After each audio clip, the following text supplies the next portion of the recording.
বারাসাতে জেলা শাসকের দপ্তরে বিশেষ বৈঠক, উপস্থিত সাংসদ থেকে শুরু করে বিধায়ক। আর মাত্র কয়েকদিন বাকি, তারপরে নির্বাচনের তারিখ ঘোষণা করবে ইলেকশন কমিশন। সেই আবহে আজ উত্তর 24 পরগনা জেলার বারাসাতে জেলা শাসকের দপ্তরে জেলা শাসকের সাথে বিশেষ বৈঠক। উপস্থিত হয়েছেন আমডাঙ্গা, হাবড়া, অশোকনগর সহ জেলার একাধিক তৃণমূলের বিধায়কেরা। এছাড়া উপস্থিত হয়েছেন সাংসদ সৌগত রায়, উপস্থিত হয়েছেন বারাসাত পুলিশ, জেলার পুলিশ সুপার সহ একাধিক জেলার প্রশাসনিক উচ্চপদস্থ আধিকারিকেরা। এটা কেন্দ্রীয় বাহিনী, ইলেকশন কমিশন যা বলবে তাই হবে। ইলেকশনের আগে কেন্দ্রীয় বাহিনী, তাতে কি হচ্ছে? কেন্দ্রীয় বাহিনী যে সময় হোক মোতায়েন হতে পারে, তাতে কোনো অসুবিধা নেই। এসআর প্রক্রিয়ায় অন্যান্য রাজ্যের আইনজীবীদের, বিচারকদের কাজে লাগানো হচ্ছে। খুবই ভালো, খুবই ভালো, যাতে আরো নিরপেক্ষ হবে। ভারতবর্ষের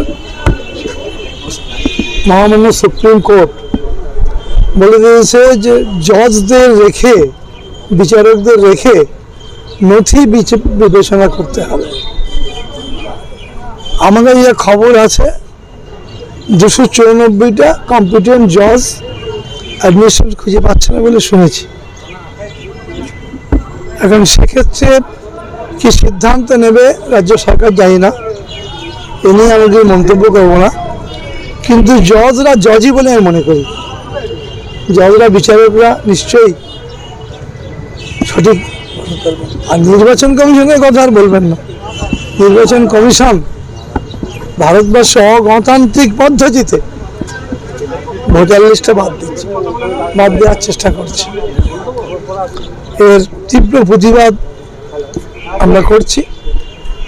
বাংলার মাননীয় মুখ্যমন্ত্রী সর্বোচ্চ আদালতে নিজে সওয়াল করেছেন এবং তার সওয়ালের পক্ষে অনেক রায় সুপ্রিম কোর্ট দিয়েছে, তার ইমপ্লিমেন্ট হচ্ছে।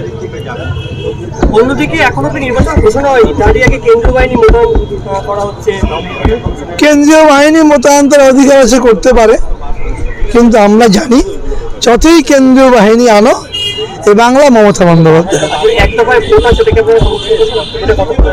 এক দফায় ভোট হলেও সমর্থন করবো, 50 দফায় ভোট হলেও সমর্থন করবো, কারণ বাংলার মানুষ আমাদের সঙ্গে।